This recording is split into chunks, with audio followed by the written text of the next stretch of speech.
You open this door with the key of reason. Beyond it is another dimension. A dimension of truth. A dimension of freedom. A dimension of joy.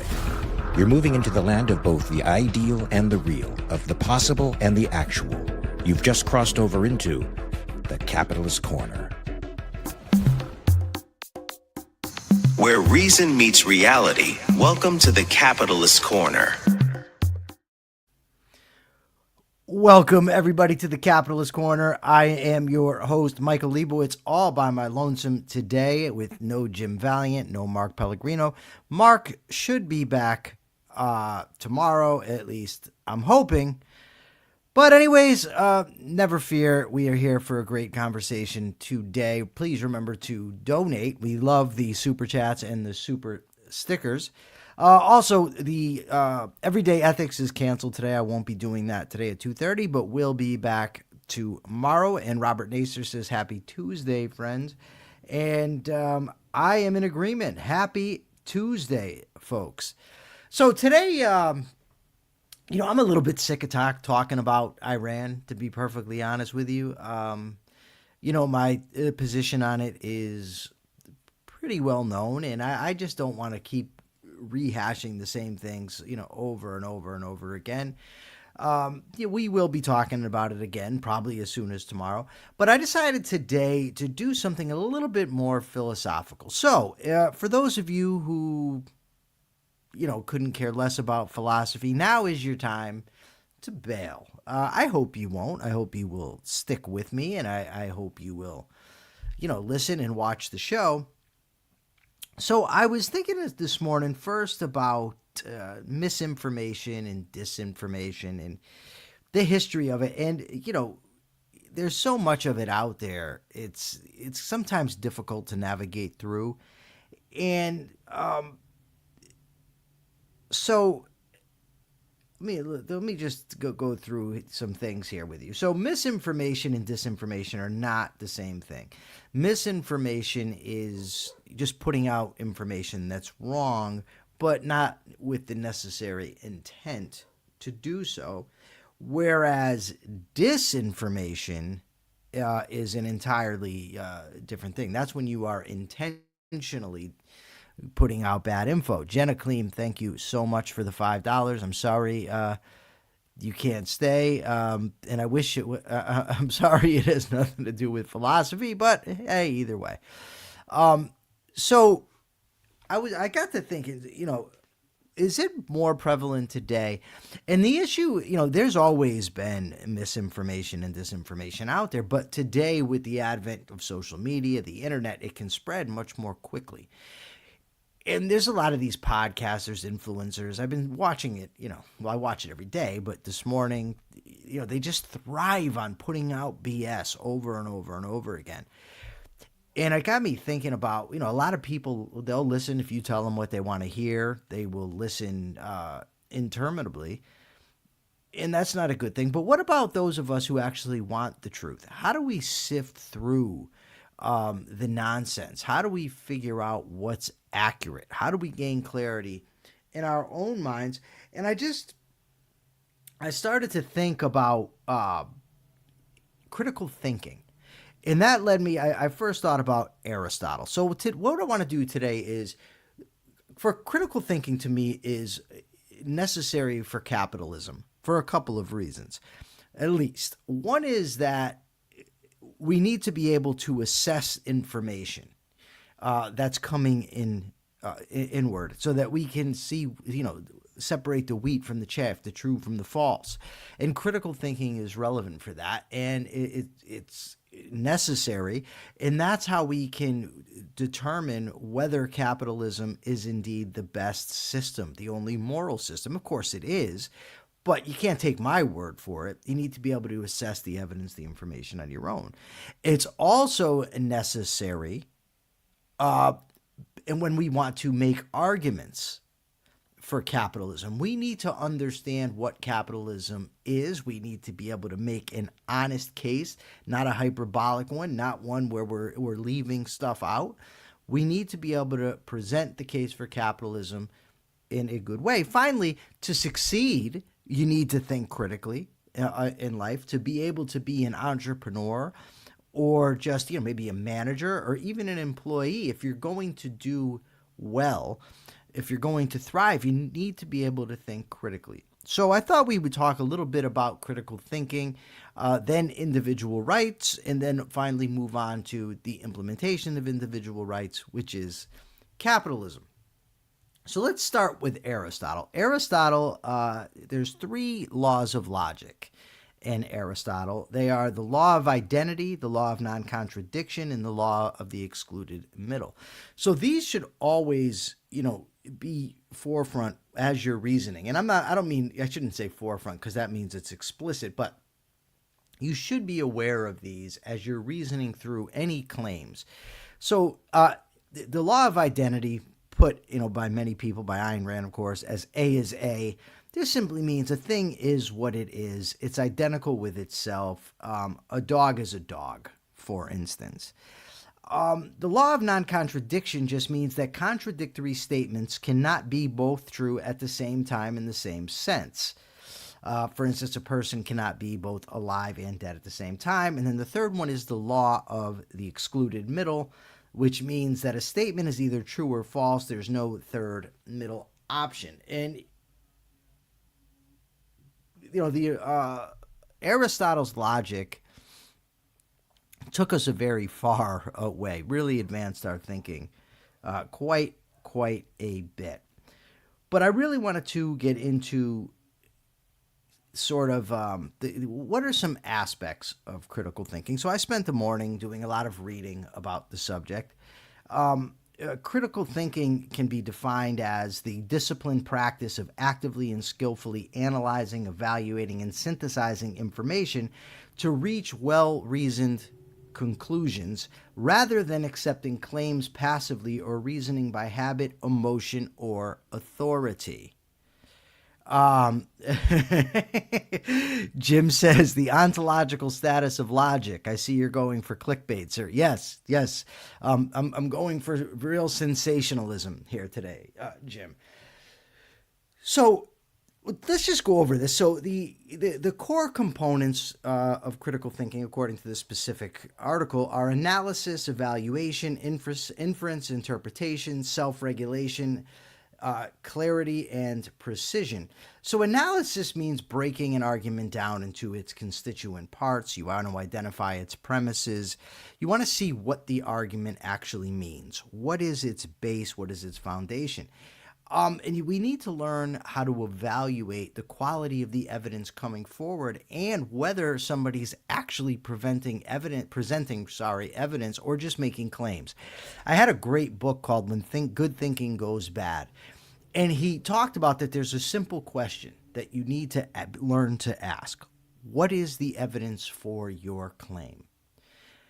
And if somebody doesn't want to present evidence, or if they get mad or anything else, then you are not dealing with somebody that is a serious intellectual. Now, I don't mean for things like, you're running around saying the world is flat or the moon is made of cheese. But I'm talking about most things that you're going to be in discussions for, or you're trying to learn something. If somebody is telling you something, they should be able to present evidence for it. Inference, drawing conclusions that are actually warranted by the available evidence. That's vital. What is the warranted conclusion given what we know? Interpretation, understanding what information actually means. The next one to me is vital. Self-regulation, monitoring your own reasoning for bias, motivated thinking, and error. This is the metacognitive dimension, thinking about your thinking. This, to me, is one of the best habits I've ever developed, is to actually question myself, my own thinking. Am I being biased here? Am I considering all the relevant facts? Am I adhering to reality? Am I adhering to the rules of logic? Am I motivated by a conclusion and that's causing me to ignore things? So it's very, like somebody said yesterday on my other show, one of my other shows, that there's a guy who says that introspection is a scam. And I said, I can't disagree more. And this is one of the reasons why, is because we need to be able to look at our own thought processes and assess them.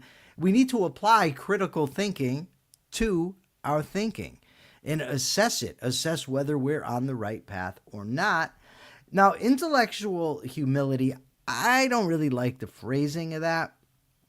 But according to this person, or according to the article, holding conclusions proportionately to the evidence, remain open to revision, and distinguishing what you know from what you merely believe or prefer. Yes, that person was quoting Mark Andreessen. He wasn't parroting Mark Andreessen. He just said it. He said it was Mark Andreessen.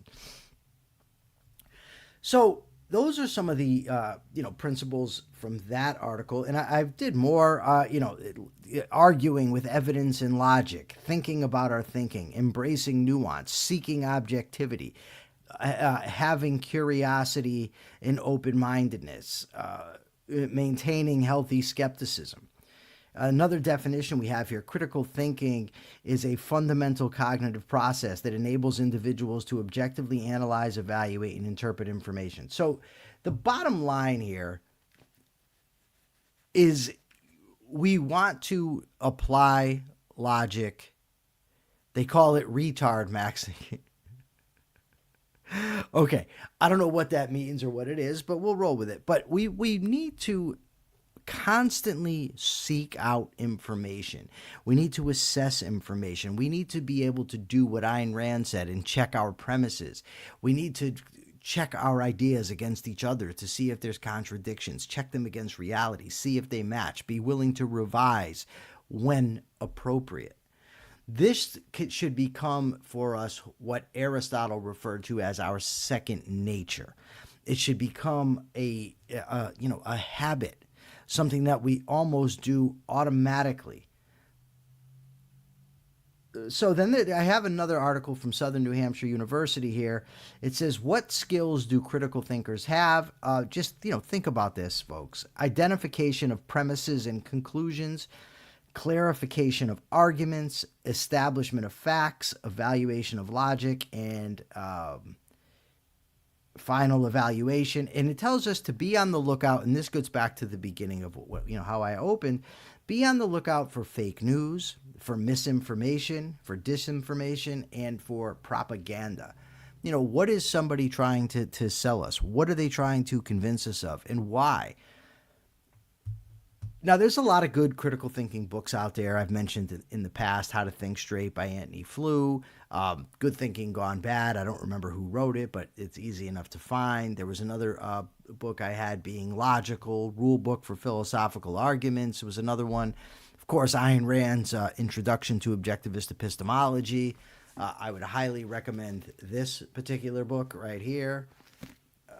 For it, but we really want to be clear on our thinking. We want to assess facts. We want to make our beliefs accurate, and we need to be able then, in turn, if we want to bring people over to our side, to communicate the ideas about which we are talking. Okay, so let's move on a little bit to the topic of individual rights and individualism. I think we should start a little bit with individualism and recognize that each human being is an individual. We're not part of some organism. We're not part of some collective. We think alone, we live alone, we die alone. Of course, doesn't mean we can't have friends and we can't have families and we can't build societies. What it means is at the end of the day, we are all individuals. We are individuals whose means of survival is reason. We must use reason to think critically, as we said before. So what is a precondition of being able to reason? Is freedom. Now, someone may argue, well, people who lived in communist societies, they were still able to reason. But I want you to think of it in terms like this. To the degree that a person is not free, that person cannot reason, right? So if somebody literally knocked you out, your ability to reason is gone, right? Or if somebody literally picked you up and carried you someplace, incarcerated you, your ability to reason in relating to in relation to the choices you want to make would be utterly impossible, right? So you need freedom. But so what? Okay, so what is, when we get into individual rights, what is a right? And I want to find here, I have Ayn Rand's definition and I would like to share it. Ayn Rand says here, freedom is the fundamental requirement of man's mind. I think that's awesome. Let me see if I have it. I guess I didn't. I guess I didn't copy it down. I believe her definition of rights. Let me make sure. I'll look in here. I got it. I have it ready, even if I don't have it where I thought I had it. I want to make sure that I don't misquote Miss Rand, 351. So Ayn Rand defines, okay, here it is right here. Rights. A moral concept, the concept that provides a logical transition from the principles guiding an individual's actions to the principles guiding his relationship with others, the concept that preserves and protects individual morality in a social context, the link between the moral code of a man and the legal code of a society, between ethics and politics. Individual rights are the means of subordinating society to moral law, and then the definition is here. A right is a moral principle defining and sanctioning a man's freedom of action in a social context. Sanctions your action. It basically says it's okay to do this. The older definition of rights, that's not Ayn Rand's, but it's certainly consistent with it, is that a right is a moral claim to something, or it's a just claim. However you look at it, a right is a moral concept, and it's dependent on there being a morality. If there's no objective morality, there's no such thing as individual rights. Now, I don't have the time, or to be honest, the inclination to give a full speech on ethics here, but let me just say that I accept Ayn Rand's ethics. I think she's demonstrated and proved it of rational egoism. It's that man's life is the standard of moral value. And that's how we judge whether something's moral or not. Is it good for me or bad for me as I'm acting? And she, of course, put out an abundance of, there's the three fundamental values: reason, purpose, and self-esteem, the virtues of productivity, honesty, independence, justice, integrity, pride. And once you have those, now, so you have your virtues set up, right? And you also are assessing things by whether they're good for you or bad for you. So she comes to the conclusion that the biggest evil there is to initiate force against other people, to impose your will onto others. And people say, well, why? Well, first of all, just look at it this way. Is it in my interest to do so? First, ask that. Well, if I'm going to initiate force on other people, for one thing, I'm depriving myself of somebody to trade with, somebody to deal with. I'm depriving myself of the value I can get from that person's rational mind. That's the first thing. I'm also putting myself at great risk of retaliation from that person, from that person's friends, from that person's family. And once you have an organized society, of course, retaliation from the law. So I'm depriving myself, I'm putting myself at risk, but then we can also check it against the virtues. If I'm initiating force, am I being productive? No. Am I being just? No, because justice means giving people that which they deserve. Am I being independent? No, I'm using force against him to get something, I would assume. So I'm not being an independent creator. So once you see that, one, it's not in my interest, not if we're thinking long-term, not if we're thinking critically, thinking in principle about this, we see it's not in our interest to initiate force. We can also see that it's in violation of our other virtues that we've established. So we can see that it's not good. It puts ourselves between another person and that person's judgment. It also is treating people probably in ways that we don't want to be treated, so it's hypocritical. We look at it through that lens as well. So we come to the conclusion that using force is wrong. But that's not enough, right? That's not enough for a society, because that only tells me how I should approach other people when I'm dealing with people. But the question also becomes, well, what happens if somebody uses force against me? What if somebody defrauds me, commits a robbery, steals my stuff, assaults me? Well, then in that case, I would be absolutely moral to respond in kind, in self-defense. You see, I have a moral claim to this. I have a moral claim to my freedom of action. I have a moral claim to the property that I've rightly earned, justly earned. I have a moral claim to my freedom of action, right? So I can respond in turn. I have the right, the moral claim to be free. And if somebody violates that, I have the right to self-defense, the right to respond. So that said, when we get to the societal level, we see that no matter how many people are involved, right? I don't care if you have a group of 1, 20, 50, 1,000, a million, 50 million, whatever. 1, initiating force is wrong. 2, self-defense is perfectly moral. Therefore, the only type of moral government that we can possibly have is one that acts in self-defense. It's not one that can tax you. It's not one that can take your property for public use. It's not one that can use your money to pay for other people to have things, to buy other people's stuff, to provide people with health care. That would be an epically unjust government, an immoral government. So we see that the only moral purpose of a government is to protect rights. Now, we don't just arrive at this stuff, in a deductive fashion. I've kind of just made sort of a deductive case. But in fact, if we look at history, we understand, we learn that people function better under freedom. We understand from human nature that reasoning is an individual process, that it requires freedom. It can't perform by being threatened. And it's also not an automatic thing. You can't make somebody engage in a rational process. We know that by experience. We also know by experience that most governments violate rights. They don't protect them. That's all. These are all empirical claims that anybody can, check, look into, whatever.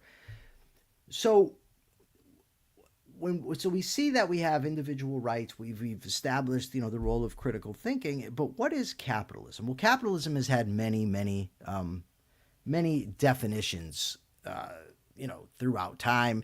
The most common one right now in use is private ownership of the means of production. I don't think that really,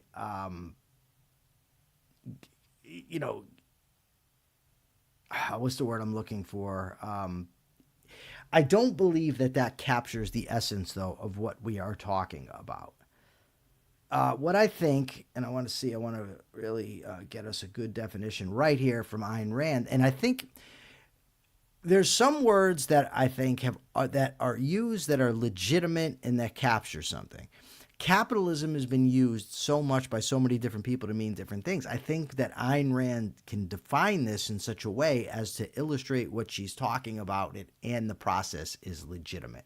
And she defines capitalism as the social system based on the recognition of individual rights, including property rights, in which all property is privately owned. Now, you see, that doesn't contradict the definition of private ownership of the means of production, not even a little bit. But it's more explicit, because most people think in terms of, well, capitalism is, the economic system. It's the exchange of goods and services. And that's part of it, of course, right? That's part of the equation, but it's more than that. It's a society where individual rights are protected.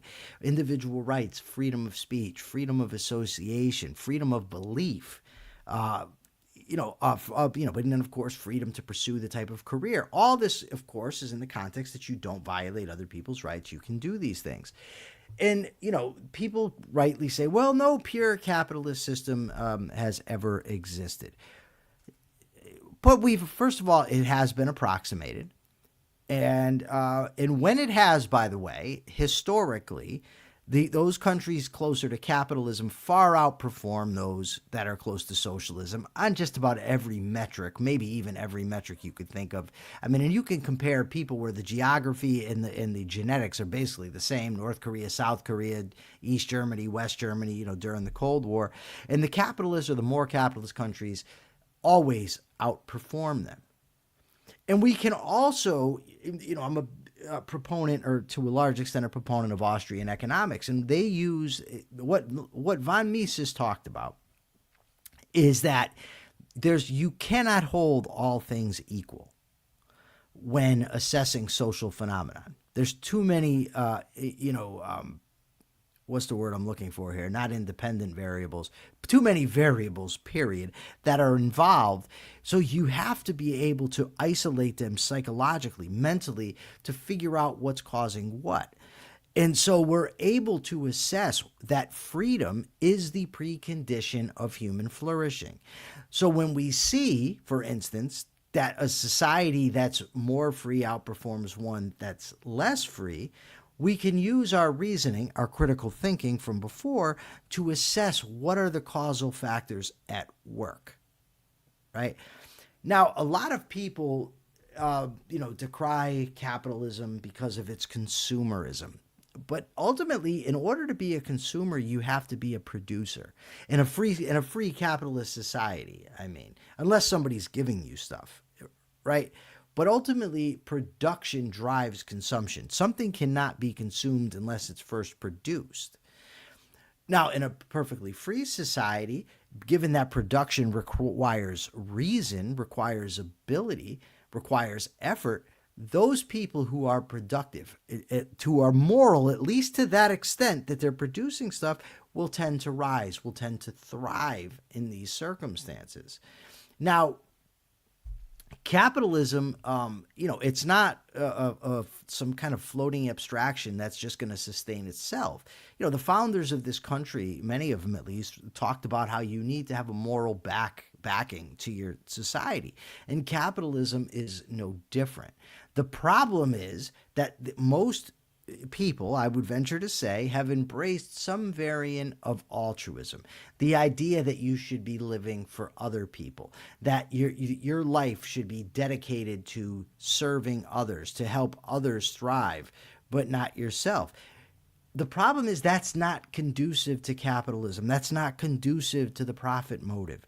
People end up trying to justify capitalism because, well, it provides the greatest benefits to the most people, or, well, the people making profit, really, it's only a 2%, 3% rate of profit. Really, the benefits are going to everybody else. Now, those things might very well be true, but they ought not to be the justification, not if it's an objective morality from which we're arguing. What we should be arguing is capitalism is the system that allows individuals to thrive, that allows individuals to make it, that allows individuals to think, produce, create, maximize their own welfare. That's why capitalism is great. That's the moral backbone of capitalism. And it's that I think we need to keep arguing for. And, as one example of, capitalism versus socialism, or versus, those organizations or businesses that rely on government.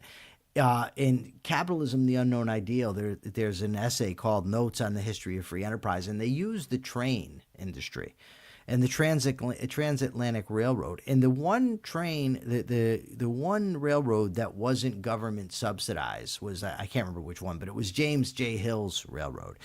It was the best performing. It was the least corrupt. It was the most economical.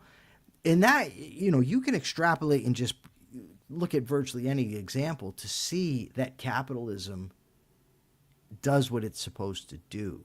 It allows individuals to thrive. It benefits more people. Now, I'm not saying that should be the argument, that it benefits more people, but I will say it is a fact. All right, so now we're a half hour in. I've run my mouth here for a half hour. I'm hoping, are there any questions from the audience, and they don't have to be about the subjects that we've talked about today. They can be about anything, any current events, and we can talk about it as long, of course, as I know what it is. So Race Jacobson asks, isn't introspection just self-reflection? So does he not think about his mistakes? I don't know, Race, but yes. I mean, ultimately, introspection is just looking inside your own mind and reflecting upon what I want to use the word see, but it's not literally see, but you know what I think what I mean is that you assess your thought processes, your own motivations, where you're going wrong, where you're going right. So introspection has been such a vital tool for me in my life and in my personal growth. I just can't imagine how somebody thinks that it's a bad thing, or it's not a worthwhile thing to do, or it's somehow a scam. I have heard of Mark Andreessen, but I don't know much about the fella. All right. Any other questions? Maybe I'll just look. I'll see if we can find a topic. I'll look on Twitter. There's usually stuff there worth talking about. Thank you, Race. Race sent me the thumbnail. Appreciate it. Let's see what we got here. Sheldon Richmond says, Trump to Europe. I broke it. You fix it. That sounds about right. Trump has spent a very long time demeaning our allies, insulting them, and now he wants their help. So we have breaking news. The Iran Revolutionary Guard says they will target U.S. companies in the Middle East. I wish that they would just, the Americans here, we would just, poop or get off the pot and, win this war. There's a claim that the Iranian regime, has lost control of the Straits of Hormuz. I haven't had a chance to look through that yet. Wow, still no questions. Does anybody know about this basketball player by any chance who was let go from the Chicago Bulls for making some kind of comments? I guess he's a Christian. He made some comments about trans folks or the LGBT folks. Anybody know about that? All right. Listen, I came in and I gave my little spiel. We can sum this up, wrap it up with, unless there's some questions, I will say this. Listen, I've got a great episode right now out of The Rational Egoist where Jim Valiant and I discuss integrity. I'd highly recommend everybody go check that out. Remember, there will be no everyday ethics today. And just in terms of this episode, I highly recommend that people look into, and I'm going to post most of the stuff I have here to Twitter when I get done here. And I highly recommend people read it, do some research on your own, look into critical thinking, individual rights, the history of capitalism, how they're all related. I think it's very, very important. I don't think that anybody answered the question from yesterday, but I'm going to go check it out and see.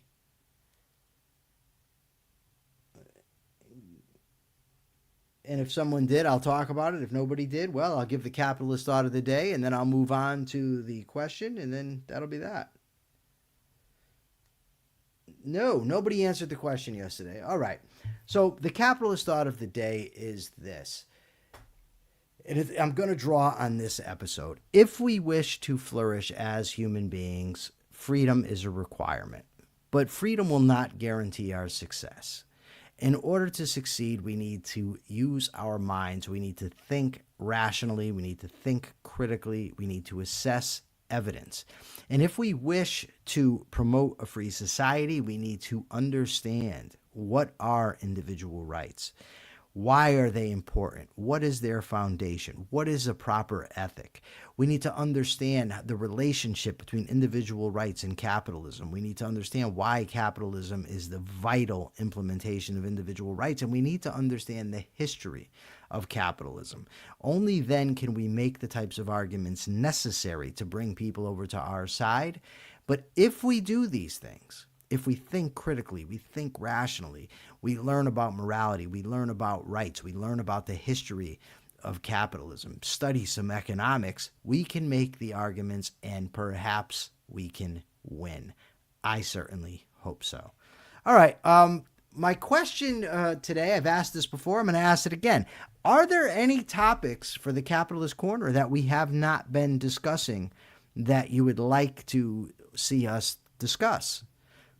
Please go to YouTube and answer the question. Please do so. It really helps with the algorithm, and we definitely need that. We're up to 793 followers, I believe. We're trying to get up there to 800 and to 1,000 and beyond, and every little bit helps. So please like, share, and subscribe. Thank you, everybody, for joining me here today. Thank you for engaging in the discussion. I hope we will see you here tomorrow when Mark should be back. Until then, folks, check your premises. Peace.